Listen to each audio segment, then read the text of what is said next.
Hello, and welcome. It is time to let the day and all of its concerns simply fade away. Find your most comfortable position and gently close your eyes. Let's begin with a single, slow breath. Breathe in deeply. And as you breathe out, feel the tension begin to leave your body. There is nothing else you need to do tonight. Nothing to focus on, and nothing to remember. The story I am about to tell is just a quiet murmur in the background, a calm and steady presence. Tonight we will travel back to the late 16th century aboard a pirate ship in the heart of the Caribbean, to hear the story of the grim realities of a pirate's life. So just relax and allow the sound of my voice to accompany you as you drift towards a deep and peaceful sleep. Our story begins in the year 1590, though you cannot be certain of the date or certain of the headache. It is a deep, throbbing ache behind your eyes, a heavy, leaden pulse that seems to count every sway of the darkness around you. The last thing you remember is the dim, hazy light of a tavern in a dusty port, the taste of cheap, sweet rum on your tongue, and a friendly hand clapping your shoulder. Now there is only the rhythmic creaking of wood, the gentle but relentless rocking of an unseen vessel, and a profound, impenetrable blackness. Your first attempt to sit up is a mistake. The world lurches violently, not just from side to side, but with an upward heave that sends a wave of nausea through you. You fall back onto a rough, splintery surface, the impact jarring your already aching head. You lie still for a moment, letting the motion become a part of you, a disorienting cradle that offers no comfort. It is in this stillness that your other senses begin to awaken, and with them, the first true wave of understanding. The smell is the first and most powerful assault. It is not one smell, but a thick, layered tapestry of odors, a foul blanket that smothers the air. The most immediate scent is that of unwashed humanity. It is the sour, pungent aroma of dozens of men living in close quarters, their sweat and grime seeping into the very wood around you. Beneath this is the deep, pervasive smell of the sea, but not the clean, briny air you might imagine. This is the scent of stagnant seawater, of rot and dampness that has soaked into the timber for years, never to dry. It is the smell of the bilge, a deep, stomach-turning stench of decay, old waste, and things best left unidentified, wafting up from the very bowels of the ship. You can pick out other notes in this awful symphony. There is the sharp, medicinal tang of tar used to seal the planks of the hull, a constant, acrid presence. There is the smell of animals, the faint but unmistakable scent of chickens, or perhaps a goat, kept somewhere nearby for fresh eggs or milk. And underneath it all, a faint, sweetish odor of decay that hints at the provisions stored in the dark. Salted meat beginning to turn. Barrels of water growing slick with algae, and the quiet, industrious work of rot. This air is what you must breathe. It is thick, heavy, and wet, coating your tongue and the back of your throat with every inhalation. There is no escape from it. It is the very atmosphere of your new world. Next, you become aware of the sound. Like the smell, it is a constant layered presence that offers no silence, no peace. The dominant sound is the groaning of the ship itself. It is a living thing, and its voice is one of perpetual stress. Timbers creak and moan with every swell of the ocean, a chorus of strained wood and rope. Rigging above decks sings its own tune, a high, lonely whistle as the wind rushes through it. You can hear the steady, rhythmic wash of waves against the hull, a constant sloshing reminder of the thin barrier of wood separating you from the deep. But the ship is not the only source of noise. There are human sounds, a constant murmur of activity. You hear the heavy thud of footsteps on the deck above your head, the sharp, shouted orders of men at work, though the words are indistinct. You hear bursts of rough laughter, the clatter of a dropped mug, the low grumble of conversations happening somewhere in the darkness around you. And there are other sounds, too, quieter and closer. The soft, insistent scratching and scuttling of rats in the walls and floors, a sound that promises unseen company. The drip, drip, drip of water leaking from a seam somewhere, a steady, maddening metronome marking the passage of time in this dark, enclosed space. Sleep, you realize, will not be an escape.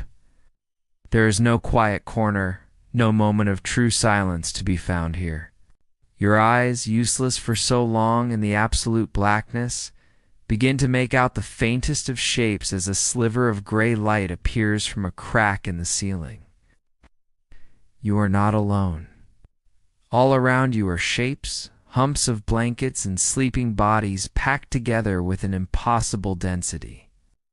You are on what seems to be a low, wide shelf, one of several lining the walls of this cramped space. Men are sleeping inches away from you, their snores and wheezes adding to the cacophony. The ceiling is so low that you know you could not stand upright, even if there were room to do so. This is the 'tween deck, the primary living quarters for the common sailor, and it is less a room and more of a human kennel. There is no concept of personal space here. To move is to disturb another man, to risk an angry shove or a muttered curse. Your bed is a simple plank, with no mattress, perhaps only a thin, scratchy blanket if you are lucky. Your belongings, had you any, would be stored in a small sea chest, which would also serve as your only bench and table. But you have nothing. You are simply another body, packed into the darkness with the others, a piece of human cargo. A sudden, jarring kick to the sole of your foot snaps you out of your observations. A figure looms over you, a dark silhouette against the growing light from an opened hatch. "Up, you lazy dog," a voice growls, the words thick with an accent you can't quite place. "Think you get to sleep all day?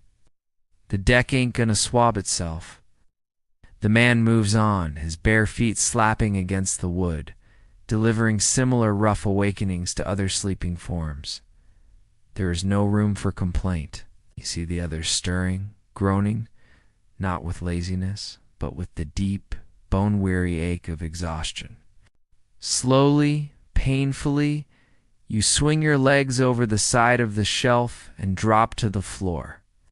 The deck is sticky under your bare feet.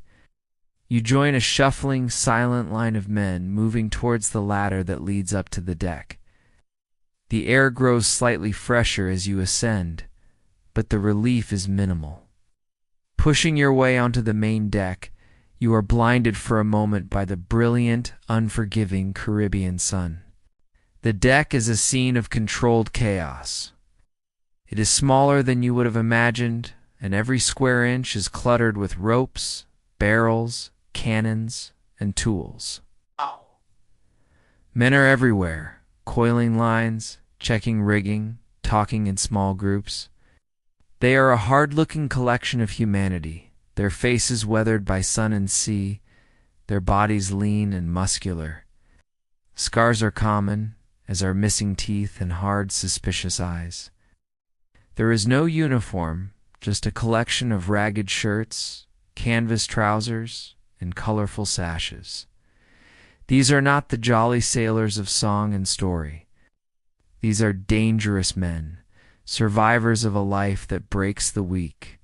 No one gives you a second glance, except for the man who woke you. He shoves a coarse bucket and a heavy, bristled brush into your hands. Here, he says, pointing to a patch of deck stained with something dark. Scrub. Don't stop till it's clean. Don't get in the way. This is your introduction to servitude. There is no negotiation, no discussion of pay or terms. You are the newest, lowest member of this floating society, and your value is measured solely by your capacity for labor. The romantic notion of a pirate democracy, of a brotherhood of equals, evaporates in the harsh morning light. That may exist for the established crew, for the men who have proven their worth in battle. But for you, the newcomer, the pressed man, there is only the bottom rung of the ladder. You kneel, dip the brush in the bucket of seawater, and begin to scrub. The work is backbreaking. Sun beats down on your neck, and the salt water stings the small cuts on your hands. Your headache still throbs, and your stomach churns with a mixture of hunger and nausea. Around you, the life of the ship continues. A complex and efficient machine of which you are now a tiny, insignificant, and entirely expendable part. You are not a pirate. You are not an adventurer. You are a prisoner in this ship with its ceaseless motion, its suffocating stench, and its brutal hierarchy is your jail. The first day has barely begun, and you are already beginning to understand that the greatest threat on this vessel isn't the Navy, or a storm, or a sea monster. It is the simple, crushing reality of daily existence. And you have a whole week to survive. The sun climbs higher in the sky, a merciless white disk that bleaches the color from the sea and the sky. Your work is mindless, repetitive, and agonizing. Your knees are raw from the splintery wood. Your back is a knot of pain. Your hands are soft and blistered from the rough brush and the corrosive salt water. As you scrub, you keep your head down, focusing on the small patch of deck in front of you, but your eyes and ears are taking in the world around you, piecing together the brutal social fabric of the ship. The crew is a patchwork of humanity, a collection of outcasts and desperate men from a dozen different ports. You hear snatches of English, of course, but also French, Dutch, Spanish, and a smattering of African dialects. They are men with the pale skin of Northern Europe, their faces burned a permanent angry red by the tropical sun. There are others with the dark, weathered skin of Spain or Portugal, and a few are former slaves. Men who perhaps found a harsher but freer life among thieves than they ever knew on a plantation. They are not a unified band of brothers, or a volatile collection of individuals bound together by a shared desire for plunder and a shared distrust of the outside world and of each other. You quickly learn to identify the figures of authority, not by their clothes, but by the way others react to them. There is a man with a wild black beard and a missing eye who moves about the deck with purpose. He is the one who assigns tasks, inspects the work, and delivers sharp corrective words or a swift kick to those he deems lazy. This is the quartermaster, you learn later. While the captain may be the ultimate commander in battle, the quartermaster is the master of the ship's daily life, the enforcer of discipline, the keeper of supplies. His word is law, and his temper is a thing to be feared. Then there is the boatswain, or boatswain, a barrel-chested man with hands like slabs of wood. He and his mates are responsible for the physical machinery of the ship, the sails, the ropes, the anchors. His voice is a constant, roaring presence, a foghorn of commands that cuts through the din of the wind and waves. He does not seem to walk so much as to stomp, his heavy boots announcing his arrival. The men who work the rigging, the topmen, seem to live in a state of perpetual, weary deference to him. The captain you have not yet seen. He remains apart, a near-mythical figure who occupies the great cabin at the stern of the ship. His authority is absolute, but it is also distant. It is the quartermaster and the boatswain who are the grinding gears of your daily existence. As midday approaches, the rhythm of the work changes. A call goes up, a simple, gruff shout for the midday meal. You watch as the men abandon their tasks and form a rough line. You are last, a position you learn to accept without question. The ship's cook, a grizzled man with a scarred face and a ladle that he wields like a weapon, stands over a steaming pot. He slops a single ladle of a thick grayish stew into each man's outstretched wooden bowl. Another man hands out the second part of the meal, a hard, dry biscuit. When your turn comes, the stew is lukewarm. It is a thin, greasy liquid with a few chunks of salted meat and perhaps some boiled peas or beans. It tastes overwhelmingly of salt and little else. You are so hungry that you barely notice. You retreat to a corner, out of the way, and take your first bite of the biscuit, or rather you attempt to. It is as hard as a rock. You see other men either soaking theirs in the stew to soften it, or placing it on the deck and striking it sharply with the handle of a knife to break it into edible pieces. You follow suit, your teeth aching at the very thought of biting down on the thing. When you break a piece off, you notice small black specks embedded within the dense, floury substance. At first, you think they are some kind of spice, but a closer look reveals their true nature. They are weevils, small beetles that infest a ship's supply of flour. The older sailors call it seaman's bread and seem to eat it without a second thought, weevils and all. Some even joke that it is better to eat it in the dark so you cannot see what you are chewing. To you, it is another layer of the nightmare. This is your sustenance. This is the fuel for the back-breaking labor that will be demanded of you from sunup to sundown. Ow. There is no alternative. You close your eyes, try not to think about it, and chew the piece of hardtack, the dry, dusty texture turning to a thick paste in your mouth. Water is just as precious and just as foul. It is rationed out once a day from a large wooden cask, the scuttlebutt.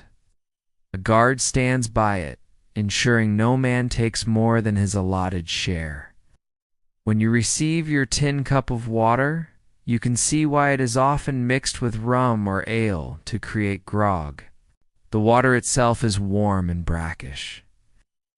It has been sitting in that wooden barrel for weeks, perhaps months. It has a slimy texture and tastes strongly of the wood of the cask, with an underlying hint of mold and decay. But it is wet, and the sun is hot, so you drink it down, trying to ignore the slick film it leaves on your tongue. Dehydration is a constant threat at sea, and this foul liquid is the only thing staving it off. After the short, silent meal, it is back to work. There is no rest, no siesta to avoid the worst of the afternoon sun. The ship is a demanding master, and her needs are endless. Your task of scrubbing gives way to another, even less pleasant one. The boatswain points you towards the animal pens, a small, foul-smelling enclosure housing a few chickens and a goat.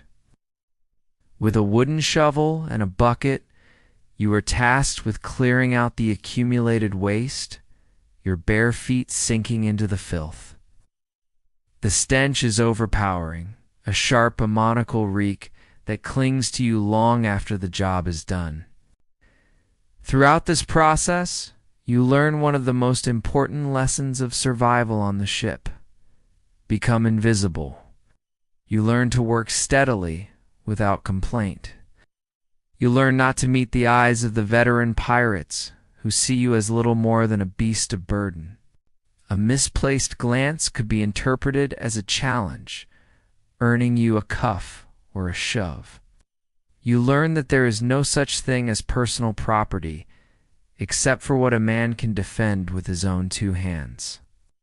You watch as one sailor accuses another of stealing his tobacco pouch, and the dispute is settled not with words, but with a short, brutal fist fight that leaves one man with a bloody nose and the other in possession of the pouch. The quartermaster watches, impassive, intervening only when a knife is drawn. Fights are tolerated. Murder is bad for discipline. You learn that every action is watched, every weakness noted. The men are constantly sizing each other up, probing for vulnerabilities. A moment of hesitation, a sign of fear, a word of complaint, all are weaknesses that can be exploited. The camaraderie you might have expected is nowhere to be found. It is a society built on a razor's edge, a delicate balance of mutual dependence and predatory self-interest. They need each other to sail the ship and fight their battles. But in the long, boring days between fights, that tension turns inward. As the sun finally begins to dip towards the horizon, painting the sky in brilliant shades of orange and purple, the pace of work slackens slightly. The end of your first day of labor is near. Your entire body is a symphony of aches. Your muscles scream, your skin is burned by the sun and chafed by salt, and your stomach feels hollow and unsettled. You are given another meal, identical to the first, which you consume with the same grim necessity. As darkness falls, there is no entertainment, no sea shanties sung in harmony. Some men gather in small groups, gambling with dice made from bone, their voices low and tense. Others simply find a place to sit and stare out at the endless expanse of black water, their faces grim and unreadable. Most simply prepare for sleep, their exhaustion too profound for any other activity. You are directed back down into the same foul, cramped, and noisy darkness from which you emerged that morning. You find your allotted space on the hard plank, collapsing onto it without even the energy to remove your ragged shirt. The ship continues its endless rocking. The wood groans, the men snore, and the rats scuttle in the walls. You have survived one day. The thought of facing another and then another after that feels like an impossible sentence. You have not felt the thrill of adventure, nor the promise of gold. You have only felt the crushing weight of servitude, the shock of a world where comfort is a forgotten word, and survival is a prize that must be earned minute by painful minute. Sleep does not come easily.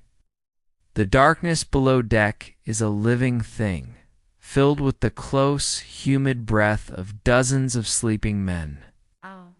The air, already thick and foul during the day, seems to congeal at night, growing heavier and more stagnant.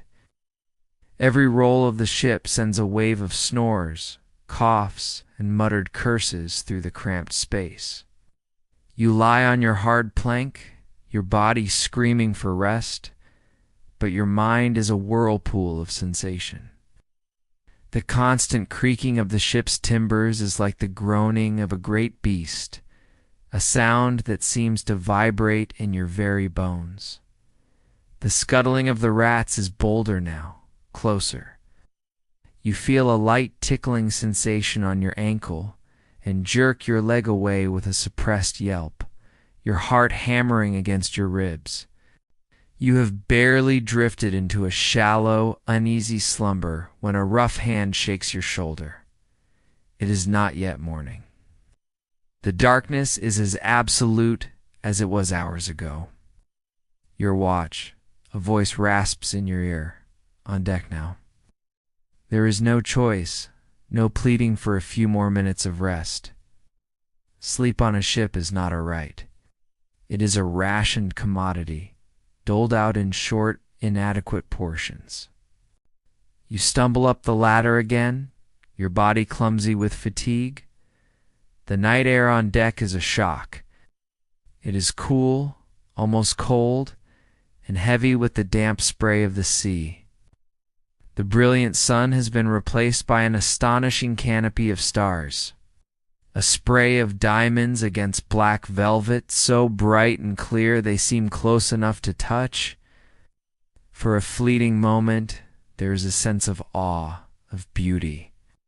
It is shattered immediately by the boatswain, who assigns you your task. You are sent to the forecastle, the raised deck at the very bow of the ship, to serve as a lookout. Another man is already there, a silhouette against the stars. It says nothing to you, merely gestures for you to take the port side. Your job is simple. Stare into the impenetrable darkness and watch for the flicker of a lantern that might signal another ship.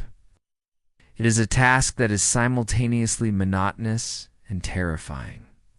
The ship plunges into the darkness, rising on the crest of a great invisible swell, and then sinking into the trough with a sickening lurch. The wind howls in the rigging above you, a mournful, lonely sound. The only light comes from a single, shielded lantern near the ship's wheel, and the faint phosphorescent glow of the water as it is churned by the bow. Your world has shrunk to this small, swaying piece of wood, an insignificant speck in a vast and indifferent ocean. The minutes stretch into an eternity. Your eyes strain, trying to pierce the gloom, but the blackness plays tricks on you. You see phantom lights.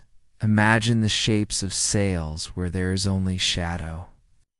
The cold seeps into your bones, a deep, persistent chill that no amount of shifting your weight can warm. The other lookout is a statue, a silent companion in this vigil. There is no conversation, no shared comfort. You are alone with the sea, the wind, and the groaning of the ship. This is a different kind of servitude from the physical labor of the day. This is a mental grind, a battle against exhaustion and the creeping dread that the vast, empty darkness inspires. You are a pair of eyes for the sleeping ship, and the thought of what would happen if you failed, if you dozed off and missed the light of an approaching naval vessel, is a cold knot of fear in your stomach. When your watch finally ends, signaled by a shout from the stern, you are dismissed without a word. You descend once more into the foul air of the 'tween deck, your body numb with cold and fatigue. You find your space and collapse, but deep, restorative sleep is impossible. It feels like only minutes before the violent kick of the quartermaster's mate signals the start of a new day. This is the rhythm of your new life. 4 hours of grueling work, 4 hours of fitful, interrupted sleep, cycle of exhaustion that is designed to grind you down, to erase any thought other than the immediate task at hand. The second day is a mirror of the first. The same backbreaking labor, the same foul food, the same constant noise and stench. Your body begins to protest in new and alarming ways. The blisters on your hands have broken, leaving raw, open sores that sting mercilessly in the salt water. A deep, hacking cough starts in your chest from the damp, foul air. You move in a fog of exhaustion, your actions becoming automatic, your mind blessedly numb. It is on the third day that you are summoned by the quartermaster. He sits on a crate on the main deck, a large leather-bound book open on his lap, and a quill in his hand. A few of the other new men are gathered there, their faces a mixture of apprehension and defiance. This, you realize, is the formalization of your new status. This is where you cease to be a pressed man and officially become one of the crew. The quartermaster looks up, his one good eye fixing you with a hard, penetrating stare. "You've seen what this life is," he says, his voice flat and devoid of any romance. "It ain't easy. But for them that pulls their weight, there's a share of what we take.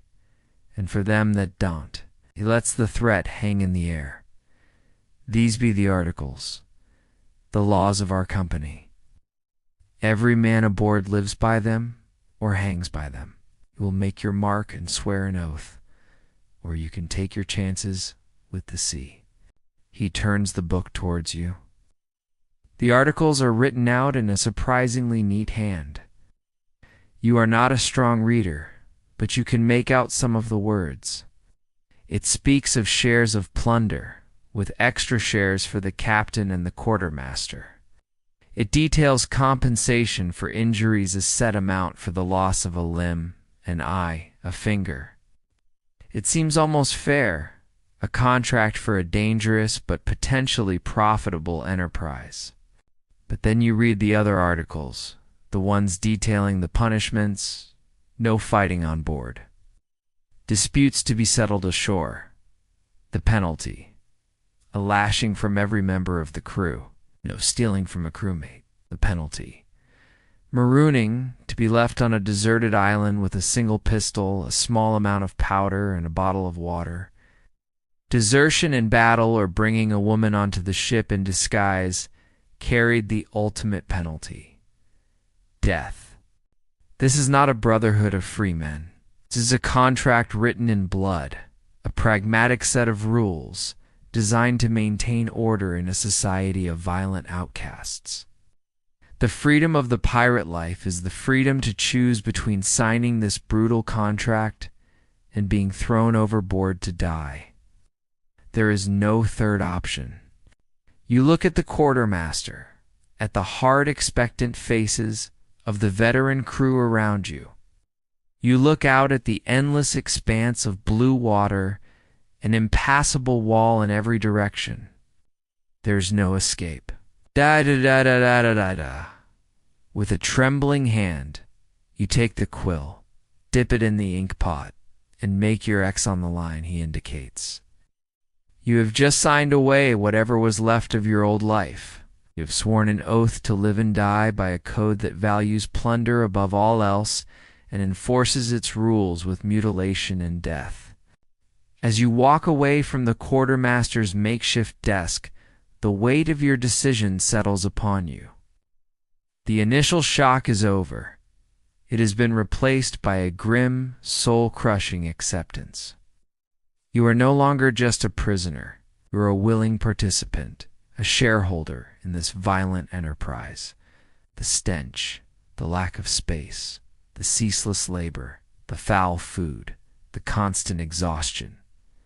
These things are no longer a temporary horror. They are the permanent conditions of your existence. You have lasted 3 days, but the person you were a week ago is already gone, scrubbed away by the holy stones, starved on weevil-infested bread, and drowned in the grim reality of this floating hell. The week is not yet over, but you already know, with a certainty that chills you to the bone, that you will never truly be the same. The 4th day dawns, and with it comes a profound change in your understanding. The sharp edges of shock and fear have been worn smooth by a relentless, grinding exhaustion. The horrifying has become mundane.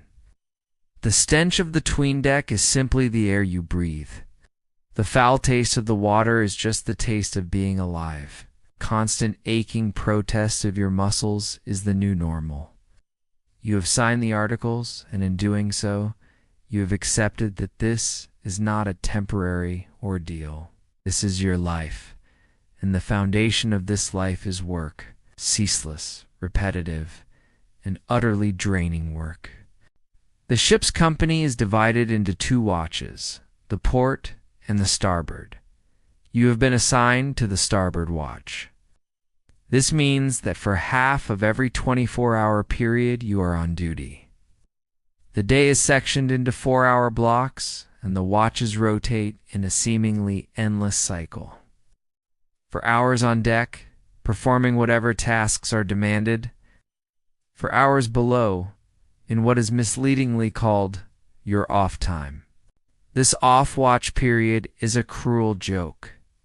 It is not a time for rest. The watch below is still on call, expected to leap onto the deck at a moment's notice if a sudden squall requires all hands to reef the sails. But even when the weather is fair, there is no true respite. This is the time for personal chores. Mending your single ragged shirt with a clumsy needle and thread, attempting to wash the salt and grime from your skin with a bucket of seawater, and, most importantly, performing the endless ancillary tasks of shipboard maintenance that fall outside of regular duties. To be off watch is simply to be engaged in a different, slightly less supervised form of labor.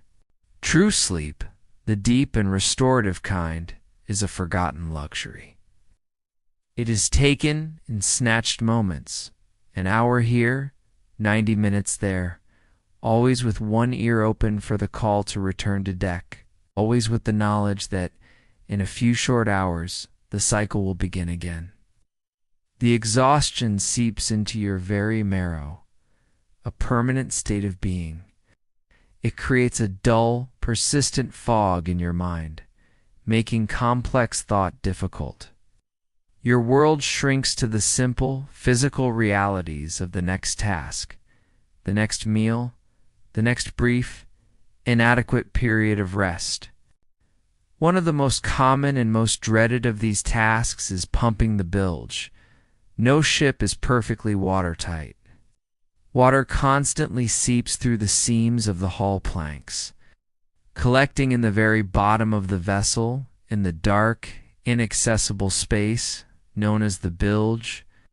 Here it mixes with everything that spills or leaks from above: stagnant rainwater, spilled rum, waste from the animal pens, vomit from seasick sailors, and all manner of filth and refuse. This putrid concoction, the bilge water, must be pumped out regularly. If it is allowed to accumulate, it can not only destabilize the ship, but also rot the internal timbers from the inside out. Your turn at the pump comes on the 5th day. You are led to the main deck, to a large, cumbersome-looking piece of machinery. It is a chain pump, the most efficient design of the era. It consists of a long wooden tube that runs down into the ship's depths with a continuous chain loop inside, fitted with circular plates. By turning a pair of heavy cranks, the crew can draw the chain up through the tube, and the plates bring the foul water with them, spewing it out a chute and over the side of the ship. You and another man are set to the cranks. The work is brutally physical. Handles are heavy and awkward, and the resistance from the column of water is immense. You must throw your entire body weight into the motion, turning the crank in a steady, rhythmic cycle. Your shoulders and back protest immediately, the muscles burning with the strain. Within minutes, sweat is pouring down your face, stinging your eyes. But the physical effort is only half of the ordeal. The other half is the stench. As the pump begins to work, it brings up the concentrated odor from the belly of the ship. It is a smell that makes the ambient foulness of the 'tween deck seem like a fresh meadow breeze. It is the thick, gag-inducing reek of pure decay, a hot, sulphurous smell that catches in the back of your throat and threatens to overwhelm you. You see the liquid as it gushes from the chute, thick, black, greasy fluid, with unidentifiable solids floating in it. You learn very quickly to stand upwind. You work in shifts with other men, cranking until your arms feel like lead and your lungs burn. Then stepping away for a few minutes while another pair takes over, only to step back in when they falter.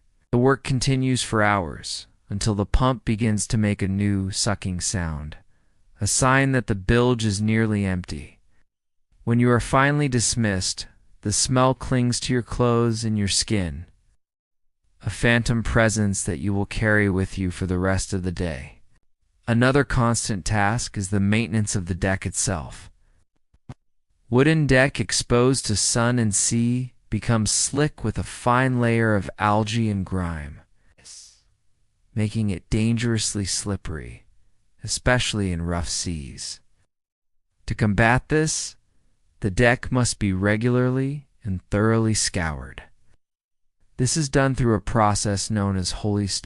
The name comes from the tools used. The primary tool is a large block of sandstone, sometimes inscribed with a number or symbol, which the sailors called the Bible.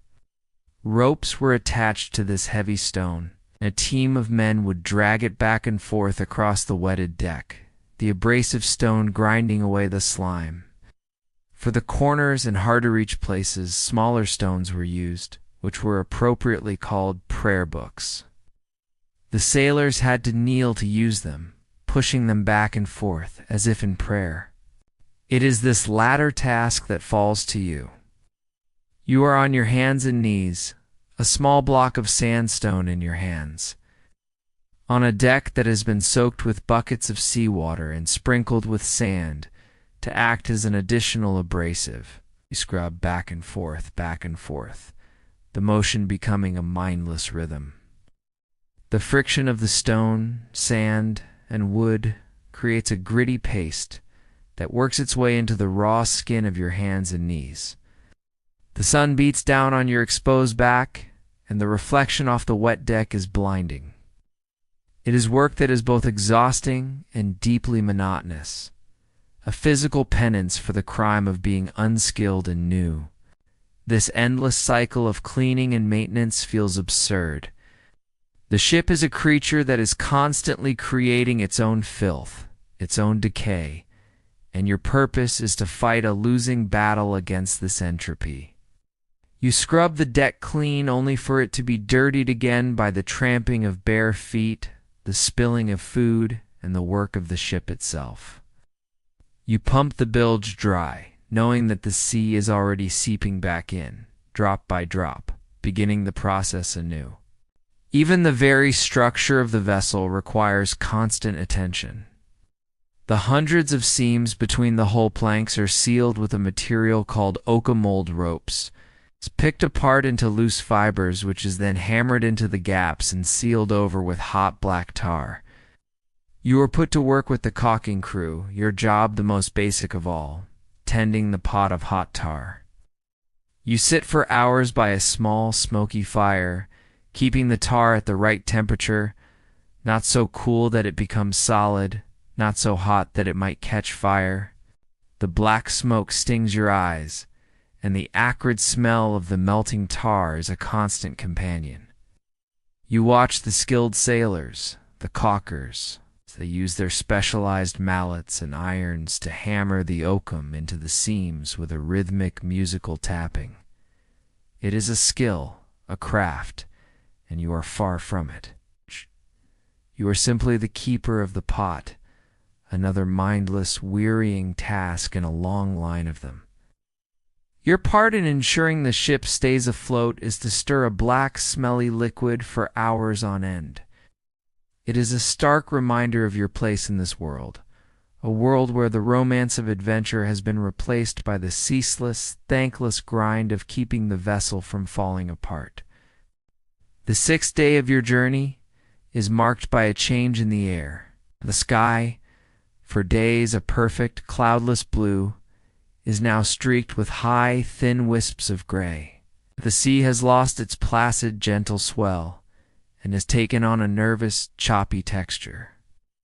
The veteran sailors eyed the horizon with a practiced, unreadable gaze, and the pace of work on deck seems to subtly quicken. There is a tension in the air, a sense that the ship's placid routine is about to be broken. You are performing one of the endless, thankless tasks that have become your life, sorting a pile of damp, musty rope, checking for fraying sections. It is work that is both boring and frustrating, the coarse fibers rubbing your already raw hands. Suddenly a shout comes from the boatswain, a roar that cuts through the rising whistle of the wind. All hands, stand by to reef topsails. The change is instantaneous. The languid pace of the deck explodes into frantic, purposeful action. Men drop what they are doing and run to their stations. The ship is beginning to heel over, leaning heavily as a powerful gust of wind hits the sails. The sky has darkened to a bruised, menacing purple, and the sea is now a chaos of white-capped waves. A tropical squall is upon you, and the ship is carrying too much sail. If they are not shortened, the force of the wind could snap a mast, a catastrophic event for any vessel, let alone one hundreds of miles from a friendly port. You stand for a moment, frozen, unsure of where to go or what to do. Your paralysis is broken by a hard shove from a passing sailor. "Up! Get up, you useless lump," he snarls, gesturing with his head towards the mast. He means for you to go aloft, to climb into the rigging, into the heart of the rising storm, and help battle the sails. The thought sends a spike of pure, cold terror through you. You have watched the topmen, the skilled sailors who work the rigging, have been amazed by their agility, their seeming indifference to the dizzying heights. But you are not one of them. Your feet have barely grown accustomed to the rolling of the deck, let alone the swaying of a mast 100 feet in the air. But there is no refusing. To do so would be to be branded a coward, a label that could get you beaten or worse. With your heart pounding in your throat, you run to the shrouds that thick. Heavy ropes that support the mast stand begin to climb. The ratlins, the smaller ropes tied across the shrouds to form a crude ladder, feel terrifyingly thin and slick with sea spray. The climb is a vertical battle. The wind tears at you, trying to rip you from your hold. The ship is not a stable platform. It is bucking and plunging through the waves, and with every roll the mast scribes a great, sickening arc through the sky. One moment you are leaning out over the churning water, the next you are being thrown back against the rigging. You cling on with a desperate strength you did not know you possessed, your knuckles white, your muscles screaming.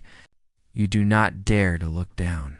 You focus only on the next handhold, the next foothold, pulling yourself up, rung by agonizing rung. The shouts of the men on deck fade, replaced by the deafening roar of the wind in your ears. You pass other sailors, men who move with a fluid, terrifying confidence, their bare feet finding purchase as if by instinct. They do not spare you a glance. After an ascent that feels like an eternity, you reach the topgallant yard, a long spar of wood crossing the mast from which the highest sail is set. A handful of other men are already there, and your real ordeal is about to begin.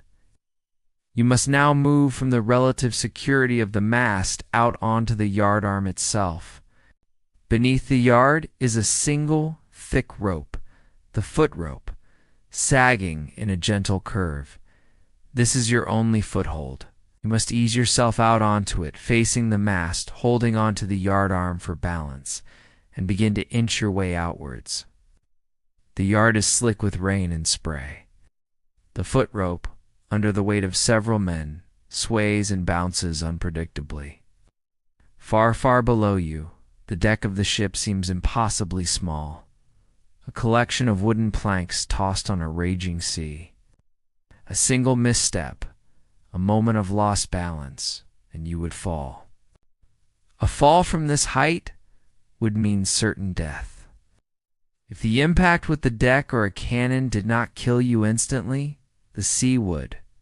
In this storm, the ship could not possibly stop and turn to retrieve you. You would vanish behind the waves in seconds, a brief, hopeless struggle in the cold, violent water, and then nothing. The ship would sail on without you. You are expendable. This knowledge is a cold weight in your stomach as you force your feet to move. You lean over the yardarm, your body pressed hard against the wood, and reach for the sail. The canvas, which seems so placid from the deck, is a living, violent thing up close. It is a vast sheet of wind-whipped power, flogging and snapping with a sound like thunder.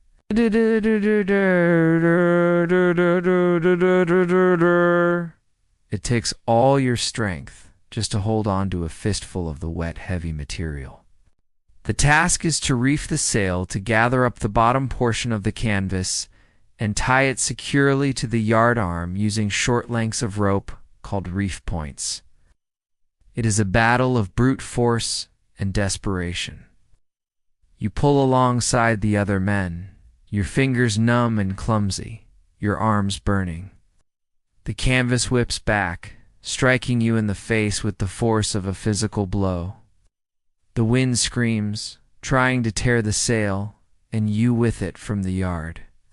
You work in a state of pure, primal fear. Every instinct is screaming at you to hold on, to not let go. Your mind is empty of everything but the roar of the storm and the terrifying, empty space below your feet. You see the man next to you, a veteran pirate with a scarred face, working with a grim, focused efficiency. He seems to be a part of the storm, moving with it, not against it. You, on the other hand, are an intruder, a clumsy, terrified creature clinging to a wooden stick in the sky. Somehow, you manage to do your part.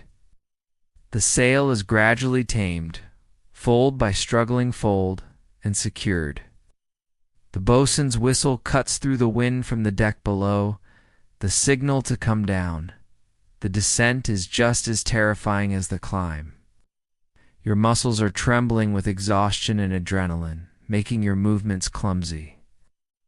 Your relief at heading back down is tempered by the knowledge that the most dangerous part of a climb is often the return, when fatigue makes you careless. When your feet finally touch the solid, familiar wood of the deck, your legs are so weak they can barely support you. You stumble away from the mast, collapsing against the ship's rail, your body shaking uncontrollably. The squall is already passing. The rain has lessened, and a patch of watery sunlight is breaking through the clouds. The entire ordeal lasted perhaps 15 minutes, but it felt like a lifetime. No one congratulates you. No one claps you on the back for surviving your first time aloft in a storm. The other men are already moving on to the next task, coiling ropes, checking for damage. Your survival was not a victory. It was simply the minimum expectation. You have proven that you are not entirely useless. That is all. As you catch your breath, tasting the salt of the sea and the metallic temps of fear in your mouth, you understand the true nature of danger on this ship. It is not just the threat of a naval cannon or a Spanish cutlass. It is woven into the very fabric of the job. It is in the wind, in the wood, in the ropes. Death is a constant shipmate, and it does not always wait for a battle. The squall passes as quickly as it arrived, leaving behind a scrubbed clean sky and a sea that is still unsettled and agitated. There is no moment of rest, no time to recover from the terror of working aloft. The storm's passage has created a new, extensive list of chores. The relief you felt on returning to the deck is fleeting, immediately replaced by the familiar weight of duty. The boatswain's commands ring out across the deck, organizing the crew to assess and repair the damage. You are put to work with a team hauling in a sail that has been partially torn by the wind. It is a vast, heavy expanse of canvas, now made even heavier by the seawater soaking it. You pull alongside a dozen other men, your muscles still trembling from the climb, screaming in protest. The sail is laid out on the deck, and the ship's sailmaker, a quiet, focused man with hands like leather, begins the long and meticulous process of patching the tier. Your job is to assist him, fetching tools, holding the heavy canvas taut, and performing the simple, unskilled parts of the task. All around you, the work of recovery is underway. Men are checking every inch of the rigging, their sharp eyes looking for any ropes that may have frayed or stretched under the strain. Others are back at the bilge pumps, clearing out the great volume of water that washed over the decks and found its way below.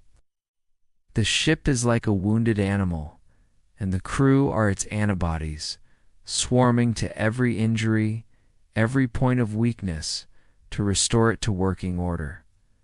The work is urgent and non-negotiable. A weakened ship is a slow ship, and a slow ship is a vulnerable one. As the 7th day of your ordeal begins, a new routine is announced by the quartermaster. Gun drill. A pirate ship is, above all else, a weapon. Its cannons are its teeth, and they require constant maintenance and practice to be effective.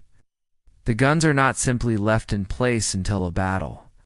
They are a constant source of labor and a significant, ever-present danger. You are assigned to a gun crew on the main deck, responsible for a 6-pounder cannon. The gun itself is a tube of black iron weighing nearly 1,000 pounds. It rests on a heavy wooden carriage called a truck, which has 4 small solid wheels. The entire assembly weighs more than half a ton, and it is your job to move it with nothing but rope and muscle. The gun is secured against the ship's bulwark by a thick, heavy breeching rope, which runs through a loop on the back of the cannon and is fixed to the sides of the ship. This rope is meant to absorb the immense recoil of the cannon when it fires. It is also held in place by a series of smaller ropes and pulleys, known as tackles. The first task in the drill is to run the gun out, to move it from its secured position into the firing position, with its muzzle sticking out of the square hole in the ship's side, known as the gun port. At the gun captain's command, your crew of 6 men springs into action. 2 men heave open the heavy, hinged gun port. The others grab the tackles. "Haul," the captain shouts, and you all lean back, throwing your weight into the ropes. The massive cannon groans. The wooden wheels of its carriage rumble against the deck as it moves forward a few feet into the port. The next step is maintenance. The gun must be swabbed. A man at the front of the gun takes a long pole with a sheepskin-covered sponge on the end, dips it in a bucket of water, and thrusts it down the cannon's barrel. He turns it several times to extinguish any lingering embers from a theoretical previous shot and to clean out the residue of black powder. The motion is precise, practiced. Any sloppiness in a real battle could be fatal. Then the gun is wormed, using another tool to clear the touch hole at the back of the cannon, the small hole where the flame is introduced to ignite the main charge. Every part of the process is methodical, broken down into a series of commands and actions. After cleaning, the drill continues, simulating the loading process with imaginary powder and shot. Finally, the gun must be run back in and secured. Again, you haul on the tackles, the half-ton of iron and wood groaning its way back into the ship. The work is strenuous, but the true challenge is the danger. You are constantly aware of the immense weight of the object you are moving. The ship is still rolling on the unsettled sea, and with every lurch, the cannon strains against its ropes. See the thick breeching rope go taut. Hear the creak of the wood and the groan of the fibers. You imagine what would happen if one of those ropes were to snap. A loose cannon on the deck of a rolling ship is one of the most terrifying things a sailor can face. It becomes an unstoppable, unpredictable engine of destruction, capable of smashing through walls, shattering bone, and crushing men into pulp before it finally crashes through the side of the ship or is somehow brought under control.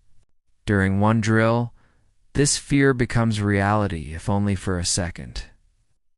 As the gun is being hauled in, a wave strikes the ship, causing a violent, unexpected roll. The men on the tackles slip on the wet deck, and their grip falters. The cannon, for a terrifying instant, is free. It slides sideways, its iron wheels slamming against the deck with a sound like a breaking bone. Men shout and scramble out of the way. The gun captain, a veteran with steady nerves, screams check ropes, check ropes. And the crew, recovering their footing, manage to secure the tackles and wrestle the beast back under control. The incident is over in 5 seconds, but it leaves you with a racing heart and a new, profound respect for the tons of deadly iron that line the decks of your prison. By the time the sun sets on the 7th day, a new kind of exhaustion has taken hold. It is no longer the simple ache of overworked muscles. It is a deeper, more fundamental weariness, a depletion of the spirit. You have endured the initial shock, survived the terror of the storm, and wrestled with the ship's own deadly machinery. Your body is a map of the week's tortures. You are thinner, your face gaunt from poor nutrition and hard labor. Your hands are a mess of blisters, sores, and rope burns that refuse to heal in the constantly damp, salty air. A persistent, rattling cough has settled deep in your chest. You fall onto your plank in the 'tween deck, but you do not sleep. You simply cease moving, your mind a dull blank. You have been pushed beyond the limits of what you thought you could endure. The endless work has drained your physical strength, the constant danger has frayed your nerves, and the profound lack of rest has hollowed you out. The romantic dream of a pirate's life is a distant, laughable memory. The reality is this: a ceaseless grind where the reward for surviving one day's labor is simply the privilege of facing the next. You have lasted a week, but you are not the same person who was dragged aboard. That person is gone, burned away by the sun, washed away by the sea, and crushed under the weight of an exhaustion so profound it feels like a kind of death. The first week has passed, and you have survived. But survival is not a victory. It is merely a continuation. The second week aboard the ship brings with it a different kind of challenge. One that is quieter, more insidious, and far more difficult to fight. The external pressures of hard labor and immediate danger have not lessened, but now they are joined by an enemy that attacks from within. This new battle is fought in your own blood and bones, a slow decay brought on by the very diet that keeps you alive. The novelty of the ship's food, however unpleasant, has long worn off. Now, mealtime is a ritual of grim necessity, a task to be endured rather than a moment of relief. The foundation of this diet is the ship's biscuit, the hardtack. You have learned its rhythms, its character. You know how to tap its edges on the table, to knock out the fat, white weevil larvae, and the small black adult beetles. I have learned that this is only partially effective, and have grown accustomed to the faint, nutty taste of the insects that remain. The biscuit is not merely hard, it is a marvel of durability, designed to resist decay in the damp hold of a ship for months, even years. It is made from a simple dough of flour and water, perhaps with a little salt. Kneaded into a dense mass and baked 4 or 5 times until it is completely devoid of moisture. The result is a cracker so hard that sailors would call it a tooth duller or molar breaker. Biting into it directly is to risk a cracked tooth, a minor injury on land, but a sentence of agonizing pain and potential infection at sea. You have learned, as all sailors do, to soften it. You dunk it in your water, your grog, or your stew, letting it soak for long minutes until it achieves the consistency of a thick, flavorless porridge. The other pillar of your diet is salted meat. Before the voyage, great quantities of beef and pork were preserved by being butchered and packed into barrels, layered with a mountain of coarse salt. This process draws the water out of the meat, making it inhospitable to the bacteria that cause rot. The result is a protein source that can last for the duration of a long journey, but at a tremendous cost to its quality.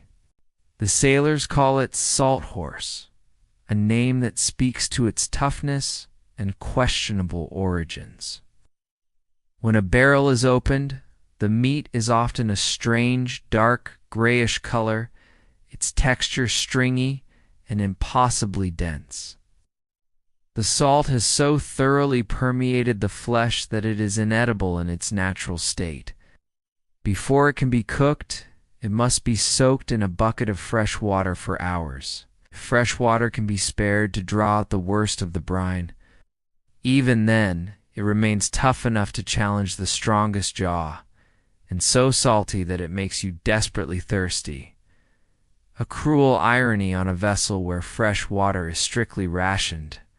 Sometimes, the preservation process is not perfect. You learn to recognize the faint, sweetish smell of rot, a sign that a barrel has gone bad. In these cases, the cook will often boil the meat for longer and add pepper or spices if he has them. Not to improve the flavor, but to mask the taste of decay. You eat it because you must. The calories are essential to fuel the labor that is demanded of you. To refuse a meal is to voluntarily weaken yourself, to fall behind in your duties, which is a weakness your shipmates and officers will not tolerate. Water, you have learned, is the most precious commodity on board. It is kept in a series of wooden casks, chained and padlocked in the ship's hold. A single cask is kept on deck, the scuttlebutt, from which the day's rations are distributed under the watchful eye of the quartermaster. The water is often the source of a slow, creeping sickness. Ow. The wooden casks are rarely perfectly clean, and over weeks at sea, the water becomes a breeding ground for slime, algae, and invisible microbes. It is often a pale, greenish or yellowish color, with a foul smell and a slick, unpleasant feel in the mouth. To combat this, and to make the water more palatable, it is often mixed with alcohol. The ship's stores include vast quantities of beer or ale. In the early days of a voyage, this is what the men drink, as it is safer than the stored water. But ship's beer is weak and sours quickly in the Caribbean heat. The primary drink is a mixture of the foul water and rum, a crude concoction that would one day be known as grog. The potent, sugary rum does an admirable job of masking the taste of the slimy water, and the alcohol helps to kill some of the more harmful bacteria. It also provides a brief, warming respite from the misery of the day, a dulling of the senses that is one of the few comforts available. Drunkenness on duty is a punishable offense, but a steady state of mild intoxication is simply a fact of life at sea. For a few weeks, your body seems to adapt to this punishing diet. You're always hungry, always thirsty, but you are functioning. Then the slow decay begins. You do not notice it at first. The feeling of profound fatigue is something you have grown used to, a constant companion since your first day on board. But this is a new, deeper weariness. It is a leaden feeling in your limbs, an ache in your joints and bones that is not the familiar protest of overworked muscles. It feels as if your very vitality is being sapped away. You become irritable and sullen.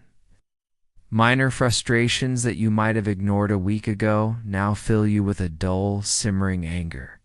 This too is common among the crew. The cramped quarters are a tinderbox of short tempers, and fights break out over the smallest of perceived slights. But your despair feels personal, a heavy gray blanket that smothers your thoughts. It is a hopelessness that goes beyond your situation, a chemical sadness that seems to be rising from within. Then come the first clear physical signs. Your gums begin to feel tender and swollen. When you chew on the hard abrasive biscuit, you notice a faint metallic taste in your mouth, and when you check, see that your gums are bleeding. Small dark bruises like faint purple flowers begin to appear on your legs and arms, even though you don't remember hitting anything. An old scar on your forearm, one you've had since childhood, begins to ache and turns a dark reddish-purple color, as if the wound were fresh. You are not alone. You see other men on the crew suffering from the same strange afflictions, men who limp from the pain in their joints, men whose breath has become inexplicably foul, men whose teeth seem to be loose in their sockets.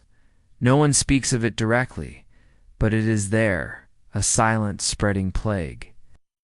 This is the beginning of scurvy, the most feared of all maritime diseases.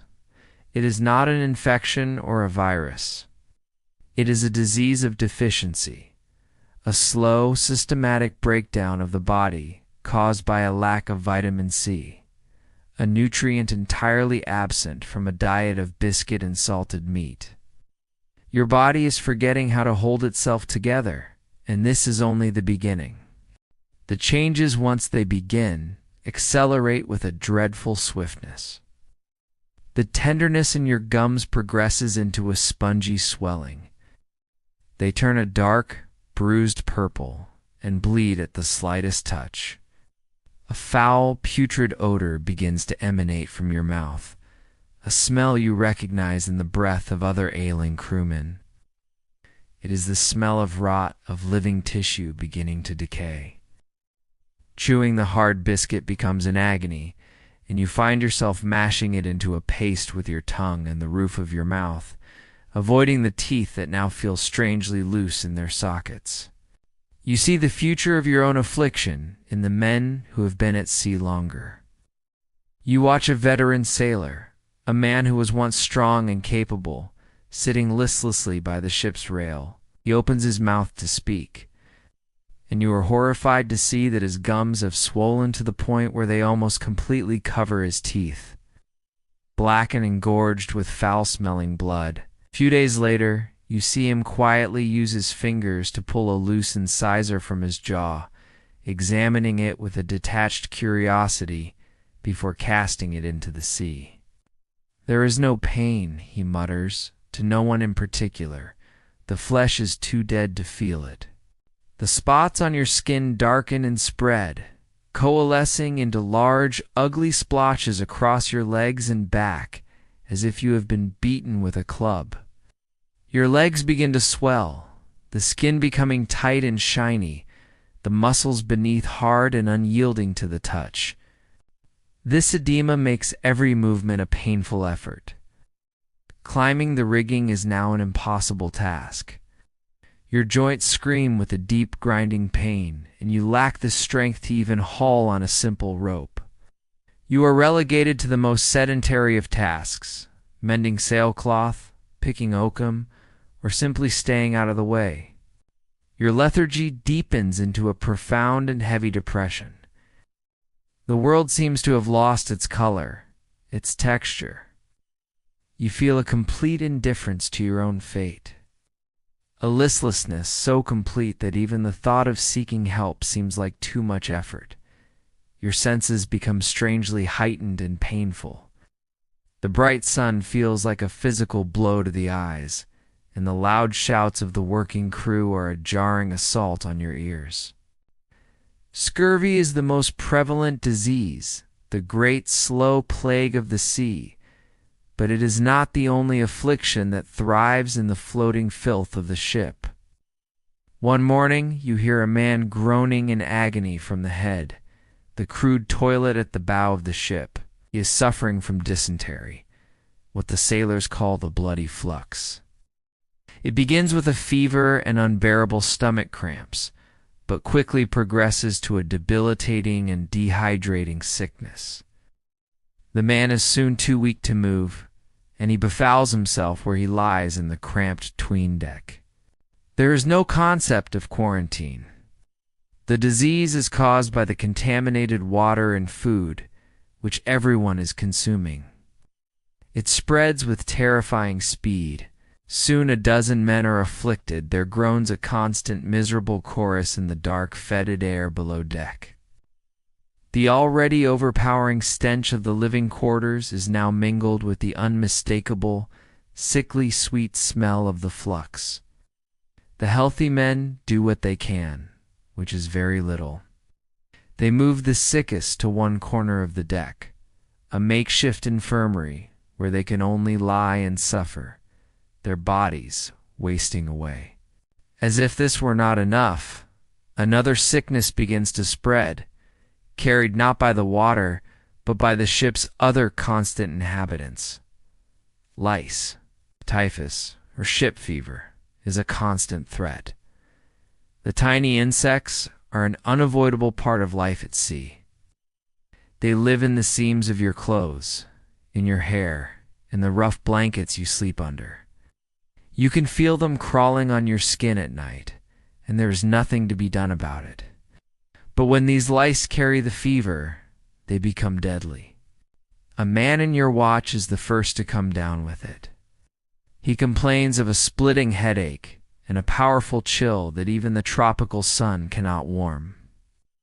Within a day he is delirious, his body burning with a high fever.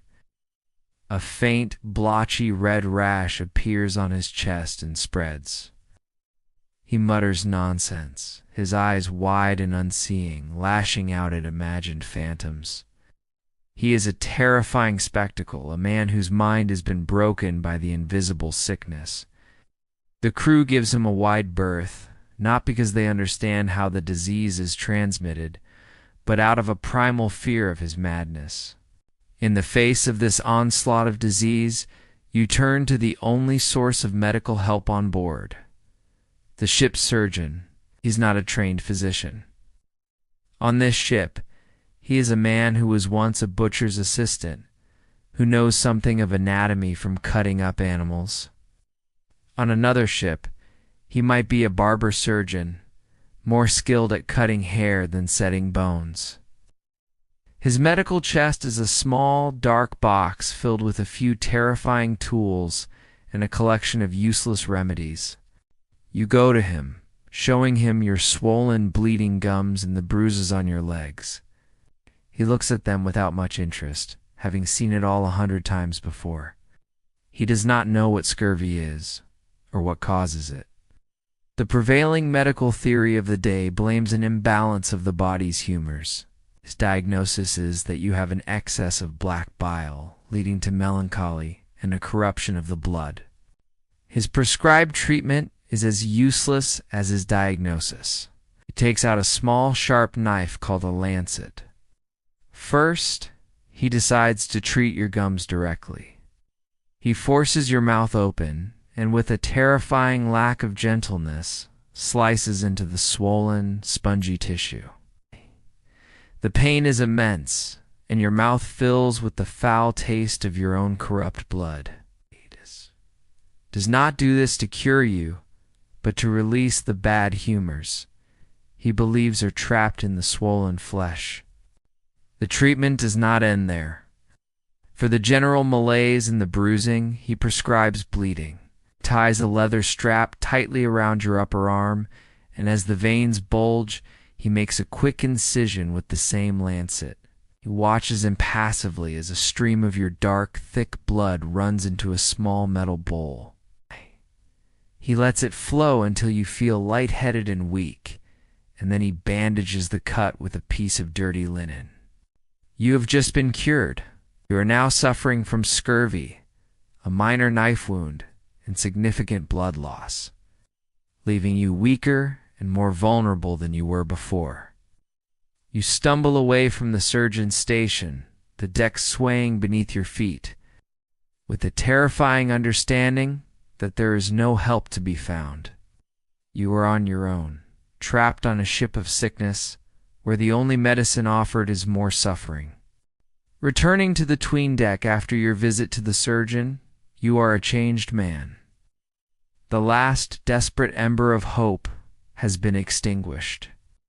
You understand now that there is no cure to be found on this ship, no reprieve from the sentence your own body is carrying out.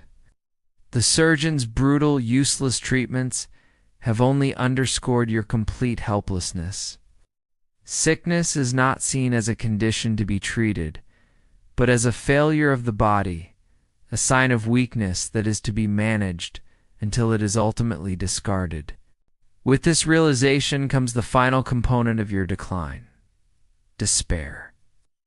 It is a quiet, heavy thing, not a frantic panic, but a cold, calm certainty of your own doom. The fear of death, which had been a constant, sharp presence during the storm and the gun drills, has faded. It has been replaced by a profound apathy. You watch the healthy sailors go about their work, their movements so full of a strength and vitality that seems alien to you now. They are like beings from another world. You are a ghost among them, a specter of sickness that they increasingly ignore. The healthy members of the crew treat the sick with a mixture of pity, impatience, and fear. You are a burden, cannot perform your duties, meaning your share of the work must be picked up by others who are already exhausted. You are also a grim reminder of their own vulnerability. They look at your swollen legs, your rotting gums, your listless eyes, and they see a potential future for themselves. And so they look away. You are isolated, left to your own misery in the dark corner of the ship that has become the domain of the dying. The days blur into a monotonous cycle of pain and waiting. You spend most of your time lying on your plank, the sounds of the ship a distant, muffled backdrop to your internal suffering. You listen to the groans of the other sick men, the delirious muttering of the man with typhus, the racking coughs that echo in the damp air. You watch as the man whose teeth were falling out reaches the final stage of his illness.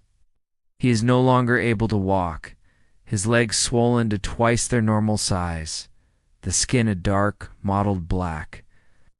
He cannot eat, his mouth a source of constant agonizing pain. He lies in a stupor, his breath coming in shallow, ragged gasps. There is nothing anyone can do for him, and after 2 days of this slow fading decline, he simply stops breathing. His death causes barely a ripple in the ship's routine, but it necessitates a ritual, one that you now watch with a deeply personal terror. This is the procedure for a burial at sea. 2 older, stone-faced sailors are assigned the task. They bring the man's own hammock, the one he slept in for countless nights, and lay his wasted body upon it. There is no ceremony of washing or dressing the body. He is as he was, in the same ragged clothes he died in. They begin to stitch the canvas of the hammock closed around him, using a large needle and a thick waxed thread. The stitches are wide and practical. A simple, functional seem to create a shroud. As they reach his head, they perform the final, grim tradition. The sailmaker takes the needle and, with a firm, practiced motion, passes the final stitch through the cartilage of the dead man's nose. It is a practical, if macabre, test. The sharp, sudden pain of such an act would be enough to rouse anyone who was merely in a deep coma, preventing a man from being buried alive. The corpse, of course, does not stir. The stitch is pulled tight and the shroud is complete. Next, they bring 2 small cannonballs, no longer useful for the ship's guns. They place them at the feet of the shrouded body, rolling the canvas around them and lashing it tight with rope. The extra weight is necessary to ensure the body sinks quickly. To prevent it from floating and following the ship like a ghostly accuser, The quartermaster calls for a small assembly of the off-duty watch. The shrouded body is carried onto the main deck and placed upon a simple wooden plank, one end of which is resting on the ship's rail. Ow. The men gather around, their faces impassive in the harsh sunlight. There is no priest, no prayers for the man's soul. The captain steps forward and says a few brief words, his voice flat and businesslike. He speaks not of the man's life, but of his service, of his share of the plunder, now being forfeit and returned to the company. It is a financial transaction, the closing of a ledger. He has gone to Davy Jones's locker, the captain concludes. And the sea will have us all in the end. Now commit his body to the deep. The two sailors lift the inboard end of the plank. The shrouded body slides, slowly at first, and then quickly over the side. There is a surprisingly small splash. For a moment, you can see the white canvas shape under the blue water, sinking rapidly into the darkness. And then it is gone. The ceremony is over. Back to your duties, the quartermaster barks, and the assembled men disperse without another word. The ship sails on, leaving the dead man behind in its wake, as if he had never existed. You stumble back to your place in the 'tween deck and collapse. You have just witnessed your own future. You have seen the cold, efficient process by which you will be disposed of.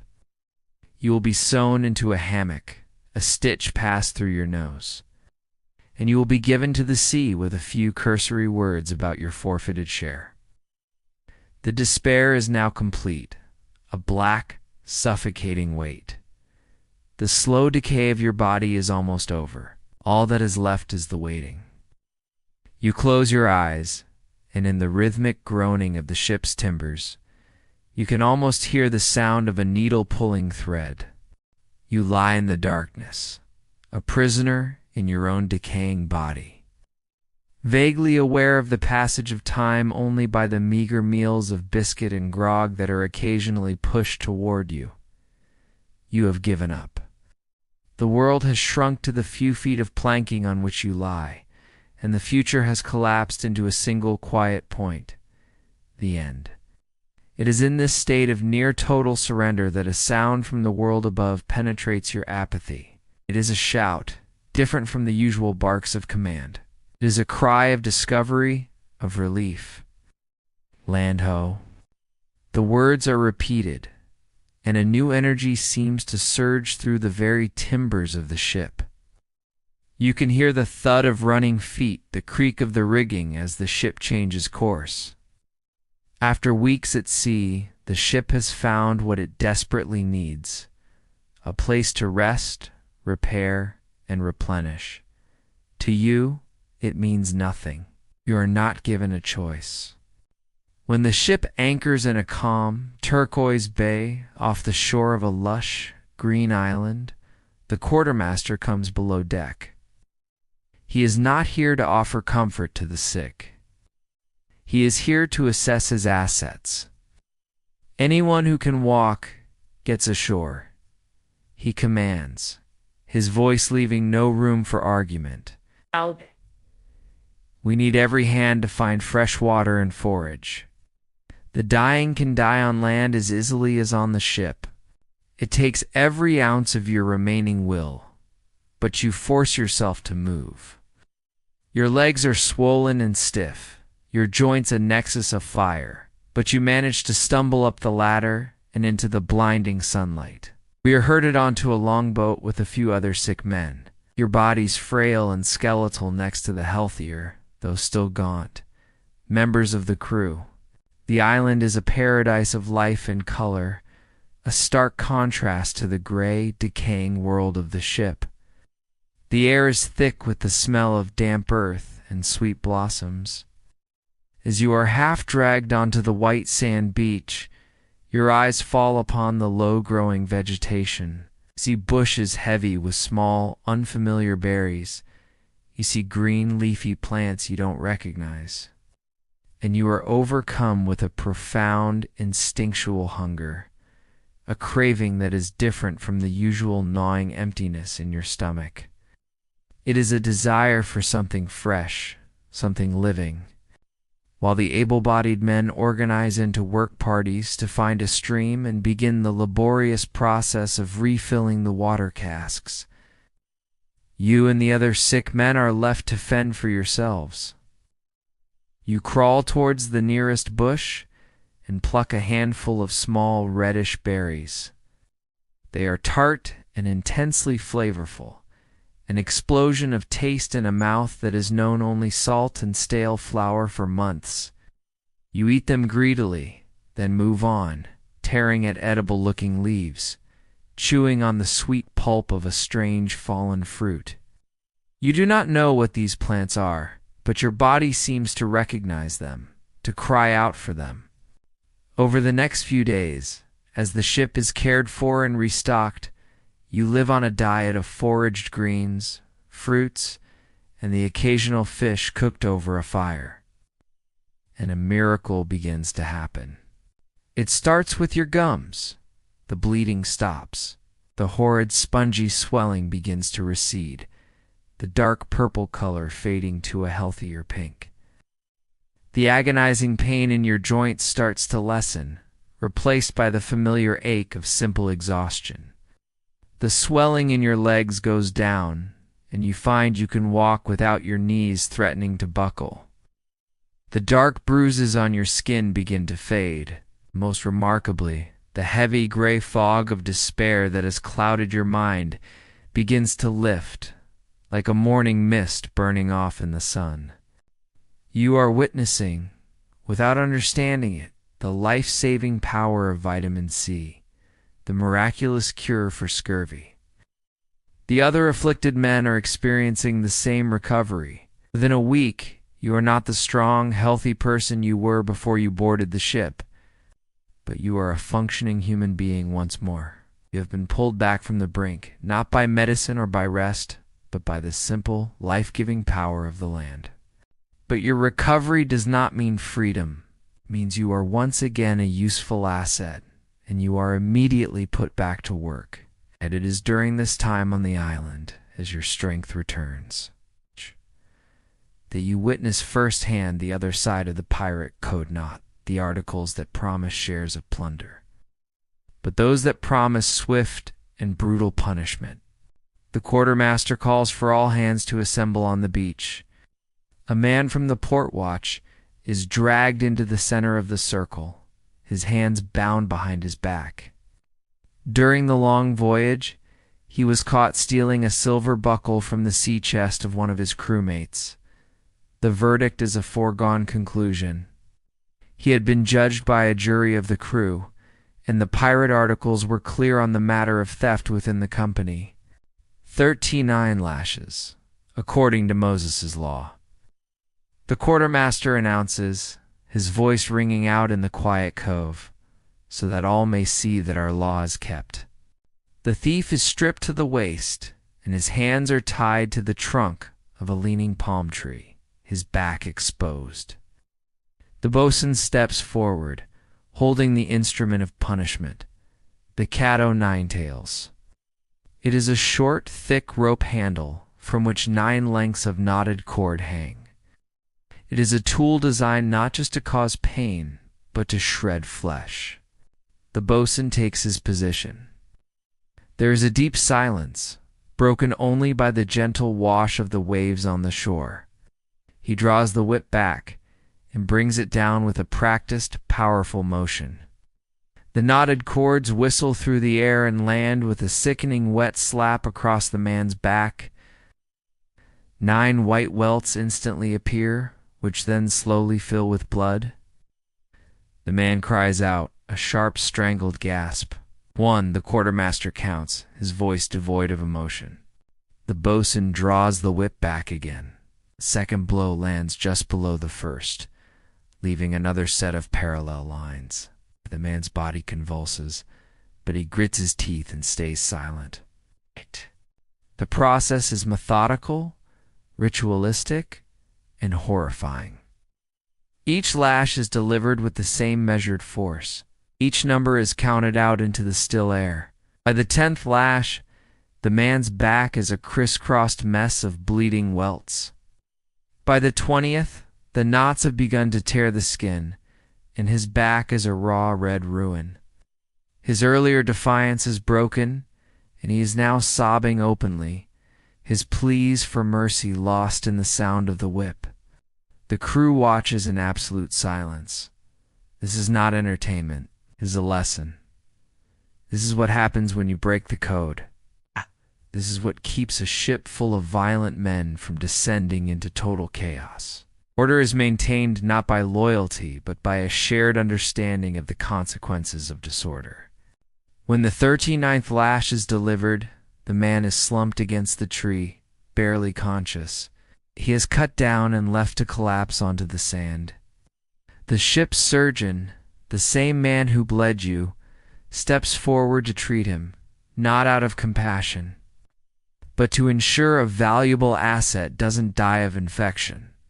He applies a coat of salt water and tar to the man's back, a brutal, agonizing cure that cauterizes the wounds. You stand there, your own body still healing, and you feel a cold dread creep back into your heart. You have survived the slow decay of disease, only to be reminded of the swift, sharp pain of pirate discipline. You understand that this ship is a place of two constant threats, the slow death from within and the brutal violence from without. You have escaped one, but now you are once again strong enough to be a victim of the other. With the crew restored to a state of relative health and the ship's water casks full, the brief respite on the island comes to an end. The anchor is weighed, the sails are set, and the vessel once again points its bow towards the vast, empty horizon of the Caribbean. But the mood is different now. The aimless wandering that marked your earlier weeks at sea is gone, replaced by a sharp, predatory focus. The ship is no longer just a prison. It is a hunter, and it is searching for prey. This hunt, you discover, is a tedious affair. It is not a series of thrilling encounters, but long stretches of profound boredom. For days, then weeks, you patrol the well-known shipping lanes, seeing nothing but the endless blue of the water and the empty arc of the sky. The work of sailing the ship continues its relentless rhythm, but now it is overlaid with a constant, watchful tension. A man is always stationed high in the crow's nest, his eyes scanning the horizon from sunup to sundown. Every piece of floating debris, every distant cloud formation is scrutinized for the possibility of a sail. The mood on board begins to sour. The camaraderie of the work parties on the island dissolves back into the familiar sullen suspicion of the 'tween deck. Tempers fray. The limited supply of fresh food from the island runs out, and you are back to the grim diet of weevilletton biscuit and salt horse. The men grow restless, their dreams of plunder turning to frustrated grumbling. A pirate ship that is not taking prizes is a failing enterprise, and every man on board feels the pressure. It is on a hot, hazy afternoon that the cry finally comes from the crow's nest. "Sail ho!" The words galvanize the ship. The lethargy that had settled over the crew vanishes in an instant. Men rush to the ship's rails, climbing the rigging for a better view. The captain is on the quarterdeck, a spyglass pressed to his eye. He studies the distant speck for a long time, his face unreadable. The entire ship seems to hold its breath, waiting for his verdict. "She's a Spaniard," he finally says, lowering the spyglass.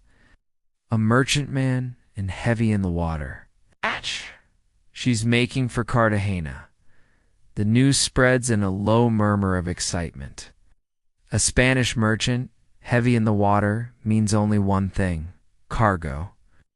It could be sugar, tobacco, cocoa, or if they are lucky, silver from the mines of the New World. It is the prize they have been waiting for. The ship changes course, and the chase begins. It is not the fast-paced, cinematic pursuit you might imagine. In the age of sail, a chase is a slow, methodical, and agonizingly long game of chess. It is a contest of skill, patience, and luck. The two ships are miles apart, and closing the distance depends entirely on the wind. The boatswain and his mates direct the crew in a complex and delicate dance. Every sail is trimmed and adjusted to catch the slightest advantage in the breeze. Men are sent aloft to wet the sails with buckets of seawater, the added weight and tightened weave allowing them to catch more wind. The ship is stripped of any unnecessary weight that might slow her down. The goal is to gain on the merchant ship, foot by painstaking foot, over the course of many hours. As your ship slowly, relentlessly closes the distance, a new and far more serious routine begins. The quartermaster gives the order. Clear for action. This is the process of turning the ship from a floating home into a weapon of war. Every loose object on the main and gun decks is a potential piece of shrapnel in a cannon fight. Wooden partitions between cabins are knocked down. The crew's sea chests, personal belongings, and any spare barrels or crates are quickly carried below deck and stowed deep in the hold. Anything that cannot be stowed is simply thrown overboard without a second thought. The deck is stripped bare, leaving only the cannons, the masts, and the men. Next, teams of boys and men come up from below with buckets of sand, which they scatter across the smooth wooden planks of the deck. You watch them and understand the grim purpose of this. The sand is there to provide a sure footing for the men working the cannons.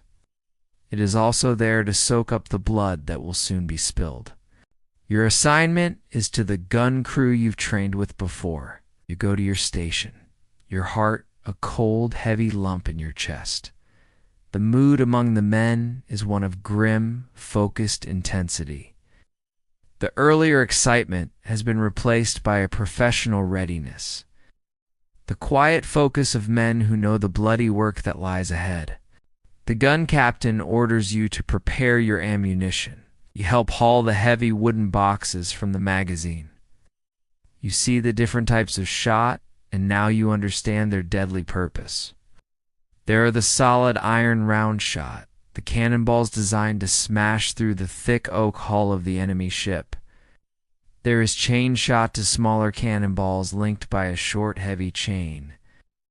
When fired, they spin through the air like a deadly bolus, designed not to hit the hull, but to scythe through the enemy's rigging, shredding their sails and bringing down their masts.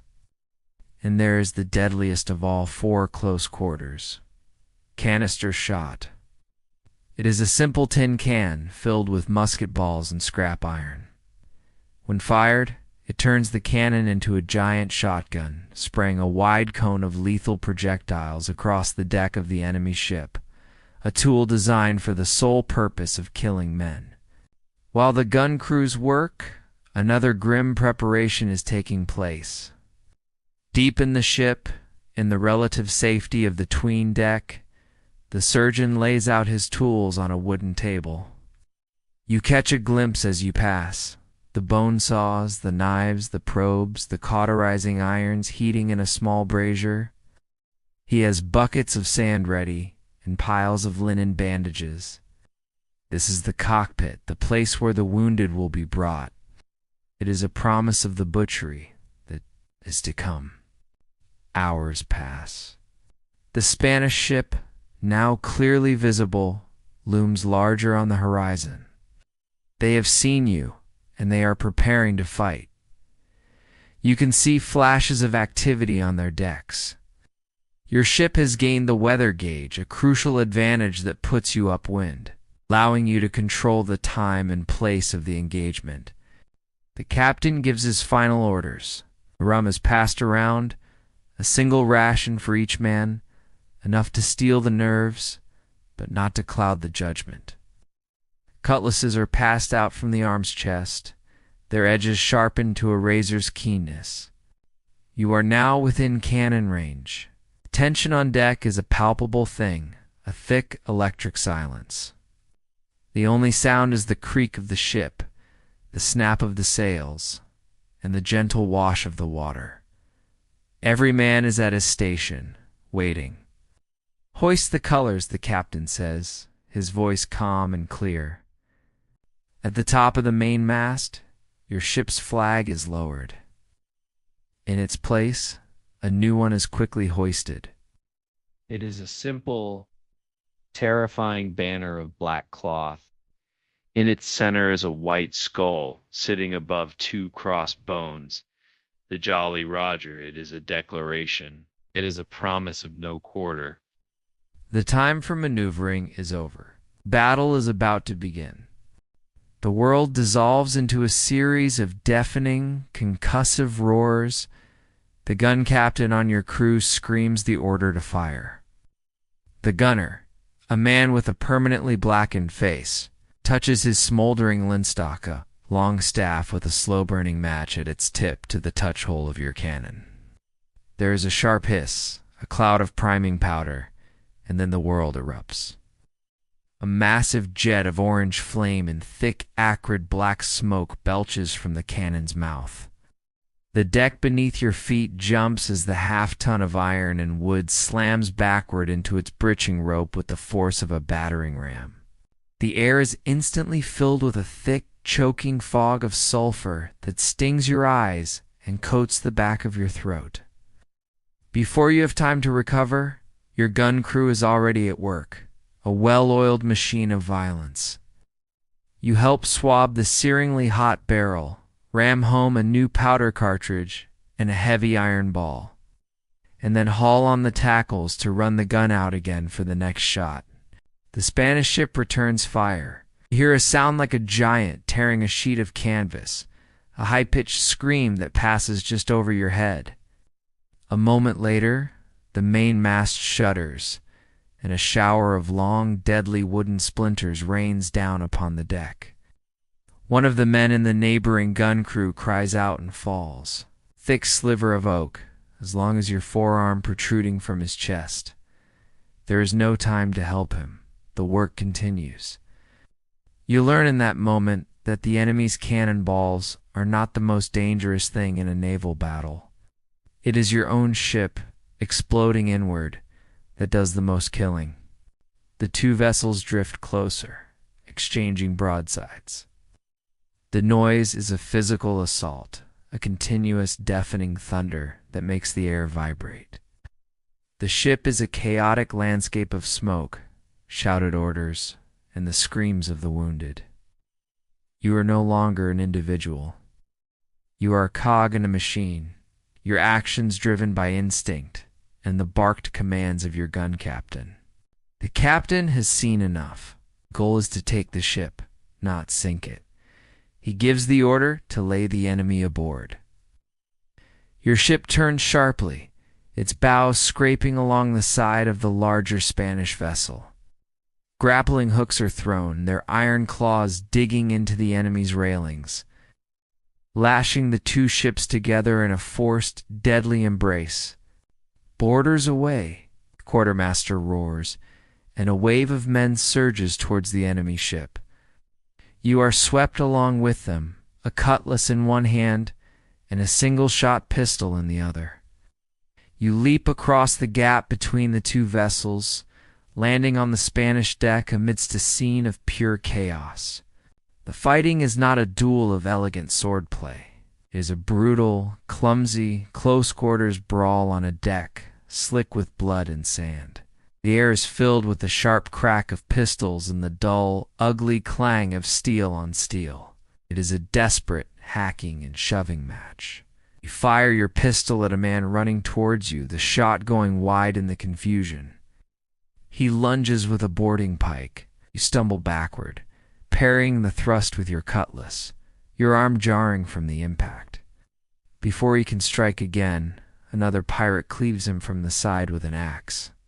The Spanish crew, mostly merchants and poorly trained sailors, are quickly overwhelmed by the ferocity of the pirates. Their resistance collapses into a panicked retreat. Within 10 minutes, the fighting is over. The Spanish captain surrenders his sword, and the prize is won. The aftermath is a scene of grim butchery. The decks of both ships are littered with the dead and dying. The surgeon's cockpit below is already a hell of screams and sawed bone. But for the victors, there is a wild, manic energy. The pirates swarm over their prize, breaking open the hatches to the cargo hold, their shouts of triumph echoing as they discover the rich bounty. Barrels of wine, bales of silk, and, to their ecstatic delight, several small, heavy chests filled with silver coins. It is in this moment of victory, as the men are consumed by their greed, that a lookout, forgotten in the crow's nest, gives a cry not of triumph, but of pure terror. Warship, Spanish frigate off the port bow. Heads snap up. Sailing from behind a nearby headland is a sleek, fast Spanish naval vessel, drawn by the sound of the battle. It is larger, faster, and more heavily armed than your ship. There is no hope of fighting, and no chance of escape. Your ship is still lashed to its prize, its rigging damaged, and its crew disorganized. A wave of despair washes over the pirates. Some curse, some stand in stunned silence. A few desperately try to cut the grappling lines, but it is too late. The frigate fires a single perfect bow shot that rips through your mainmast, bringing it crashing down in a tangle of ropes and shattered wood. The fight is over before it has even begun. The Jolly Roger is struck, and the King of Spain's flag is hoisted in surrender. Your violent, brutal life as a pirate has ended. Your violent end has not yet arrived. You are clapped in irons along with the rest of the surviving crew and thrown into the foul, dark hold of the Spanish frigate. The next few weeks are a blur of misery that makes your first weeks of piracy seem pleasant in comparison. You are taken to a fortified port, paraded through the streets as a captured rogue, and subjected to a brief, formal trial. There is no defense. You are taken on a pirate vessel under a pirate flag. The sentence is swift and certain. On your final morning, you are led from your cell into the bright, clean air of a stone courtyard. A gallows has been erected in the center. The mood is not one of anger or spectacle, but of solemn, bureaucratic procedure. A priest offers you a final prayer, which you ignore. A magistrate reads your sentence in a monotone voice. You are a pirate, an enemy of all mankind, and you will be hanged by the neck until dead. You climb the wooden steps of the gallows, your legs steady. After everything you have seen, the disease, the punishments, the brutal, chaotic battle, this quiet, orderly death feels almost peaceful. You look out over the crowd, at the harbor, at the endless blue sea that brought you to this place. The hangman places the rough knotted rope over your head and tightens it. Our journey aboard the 16th century pirate ship is now at an end. We have felt the ceaseless grind of the work, survived the slow decay of disease, and witnessed the brutal violence of a pirate's life. It was a world where freedom was an illusion, where survival was a daily struggle, where the promise of treasure was almost always paid for in blood.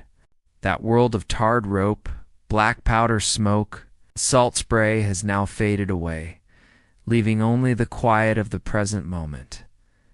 The pirate's long and brutal day is over, and now so is yours. There is nothing left to do but to rest, to let go of the day and to drift into the deep and peaceful sleep that you deserve. Rest now. Sleep well.